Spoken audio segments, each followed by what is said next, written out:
NMF news में आपका स्वागत है। मैं हूं आपके साथ रीना। कमलनाथ ने बड़ी घोषणा करते हुए ओबीसी को 27% आरक्षण देने का वादा किया है। इसी के साथ उन्होंने जनता के किए अपने पुराने वचन भी दोहराए। बुधवार को शाजापुर जिले के अकोदिया मंडी सुजालपुर में जनसभा को संबोधित करते हुए कमलनाथ ने एक बार फिर बीजेपी पर जमकर निशाना साधा। इसी के साथ उन्होंने जनता से आह्वान किया है कि वो आगामी चुनाव में सच्चाई का साथ दे। कमलनाथ ने किया ओबीसी को आरक्षण देने का ऐलान। एमपी इलेक्शन का काउंटडाउन शुरू हो गया है और बीजेपी कांग्रेस दोनों हर तरफ से जनता को लुभाने के लिए घोषणा और वादे कर रही है। आज कांग्रेस प्रदेश अध्यक्ष कमलनाथ ने एक और बड़ी घोषणा करते हुए कहा कि कांग्रेस की सरकार बनने पर पिछड़े वर्ग को 27% आरक्षण दिया जाएगा। इसी के साथ उन्होंने दोहराया कि हम 500 रुपये में गैस सिलेंडर देंगे, महिलाओं को हर महीने 1500 रुपये देंगे, फिर से किसानों के लिए कर्ज माफ़ी शुरू होगी, 100 रुपये बिजली माफ, 200 यूनिट हाफ और युवाओं को रोजगार देंगे। वहीं बीजेपी और शिवराज सिंह चौहान पर निशाना साधते उन्होंने कहा कि मैं शिवराज सिंह से पूछता हूं, आपने दिया क्या? महंगाई दी, बेरोजगारी दी, भ्रष्टाचार दिया, भर्ती घोटाला दिया, माफिया राज दिया, बाल अपराध दिया, आदिवासियों को अत्याचार दिया और घर घर में शराब दी।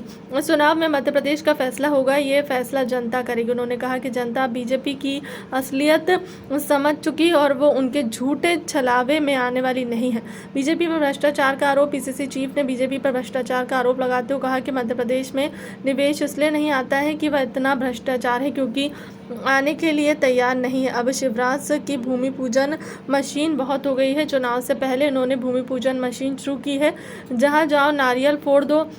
चुनाव से पहले बीजेपी को बहने, किसान, कर्मचारी याद आने लगे, लेकिन मध्य प्रदेश की जनता आपको विदा करने के लिए तैयार है। उन्होंने कहा कि मैं आपको बड़े प्यार से विदा करूंगा। आज हम सबके सामने चुनौती है कि मध्य प्रदेश के भविष्य को सुरक्षित रखें, नौजवानों का भविष्य सुरक्षित रखें।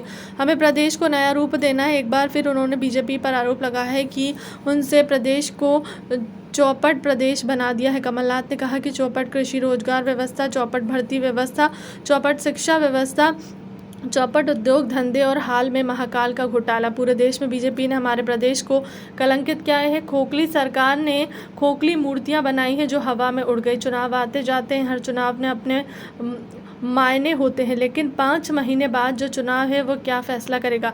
इस चुनाव में कौन सा फैसला होगा? ज़िले के विकास का तो फैसला होगा, पार्टी उम्मीदवार का फैसला होगा, लेकिन सबसे बड़ा फैसला आपको करना है कि हम अपनी देश की संस्कृति को कैसे सहेजें।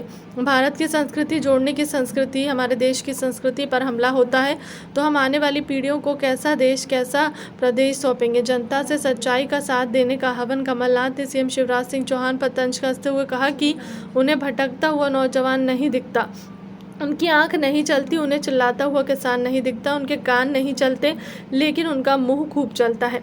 मैं शिवराज सिंह चौहान को गाने में नहीं हरा सकता, नाचने में नहीं हरा सकता, घोषणाओं में नहीं हरा सकता, लेकिन सच्चाई में हरा सकता हूँ। आपने प्रदेश को कर्ज में डुबो दिया। इस कर्ज का फायदा किसे हुआ? सरकार ने 3,30,000 करोड़ के बड़े बड़े ठेके दिए हैं और अपना कमीशन बनाया। कमलनाथ ने कहा कि 5 महीने बाद इस बार चुनाव सिर्फ उम्मीदवार का नहीं, इस बार चुनाव हमारी संस्कृतियों और प्रदेश को बचाने का है। हमें आने वाली पीढ़ियों की रक्षा करनी है और तय करना है कि आप अपनी आने वाली पीढ़ियों को कैसा प्रदेश सौंपना चाहते हैं। उन्होंने जनता से आह्वान किया है कि प्रदेश की तस्वीर बदलने के लिए सच्चाई का साथ दें। भोपाल से रजनी सिंह राजपूत की रिपोर्ट। अब तक की खबरों में बस इतना ही। ताजा तरीन खबरों के लिए बने रहें एनएमएफ न्यूज के साथ। इसी के साथ चैनल को लाइक करें, सब्सक्राइब करें, बेल आइकॉन दबाना बिल्कुल ना भूलें। नमस्कार।